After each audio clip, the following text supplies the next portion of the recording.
It's Marko here from Fair Realty. So today I'm talking about how being honest, ethical, and knowledgeable can cost you money being a real estate professional. And why is that? Well, that's because unlike a lot of other professions, we don't get paid per hour for our professional advice. We only get paid if a transaction occurs, which means if you give honest, professional, knowledgeable, ethical advice that leads to a transaction not occurring, you don't get paid. So these are some of the scenarios that have occurred to me just in the last 30 days. Scenario one, condo is listed for $500,000. It's not the most attractive condo in my opinion. My clients ask me for advice on what to offer. I suggest $465. We offer $465. The seller comes back at $485.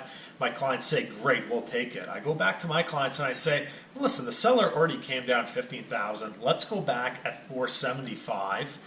We go back at $475. As we go back at $475, another offer over $500,000 comes in. The seller immediately takes that offer and my clients lose out.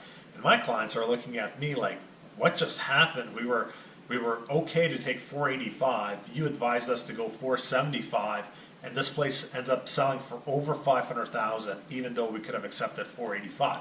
In that situation, I was just trying to be ethical. I honestly thought my clients could get a better price for this condo, and if it wasn't for this completely irrational offer that came in, we would have probably got that condo for $475 or $480. So in that situation, I got paid nothing because I was trying to save my clients money. Another scenario, I have a client, I'm showing properties for a couple of months. Client wants to write an offer on a property, but I happen to have another set of buyers that are also writing an offer on that property. And most realtors in that situation would refer that second buyer out to someone in their office. Well, Rulon, who works with me, physically works in this office. He works at that desk.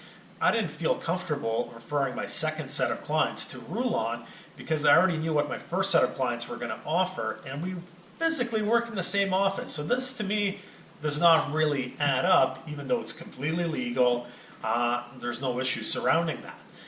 So I tell those clients that they need to go out and get their own realtor. So they go out, they secure a random realtor who writes up an offer, and they secure the property, the second set of buyers, and the ones I wrote up the offer, the first set of buyers, don't get it. I get paid nothing, and that second set of buyers have lost because they've bought a property with another realtor. Given the circumstances, I've made nothing for showing them the properties. I did because I wanted to be ethical and I did not want them to refer them to Rulon, who works in my office. Other scenarios is I lose a lot of listing presentations to realtors who, in my opinion, are bending the truth a bit. For example, I'll go do a listing presentation.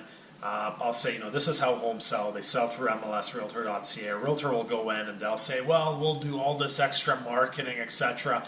But I know the marketing is a bunch of fluff. When was the last time you saw a realtor actually marketing the product on a billboard, on a bus, in a brochure? Realtors market themselves. It's the realtors on the billboards, it's the realtors on the buses, it's the realtors on the brochures, not the properties they're selling. But for some reason, consumers think because a realtor, he or she spends a ton on marketing, that it's actually marketing their property. We all know realistically properties sell through MLS. And I really don't understand how clients or consumers can't grasp that concept. When have you seen Nike advertising their sales staff or their factory employees? No, Nike advertises the product, the shoes, not the people around the shoes. Versus in real estate, there's very little advertising of the product beyond MLS because MLS is really the most effective tool. The rest is the realtors marketing themselves, and somehow the consumer falls for the trap that leads to a higher net sale price on their property, when realistically they should be looking for a realtor that's going to give them the best value in terms of real estate commissions and services they offer. That's it for this week. Marko, Juras, Fair Realty.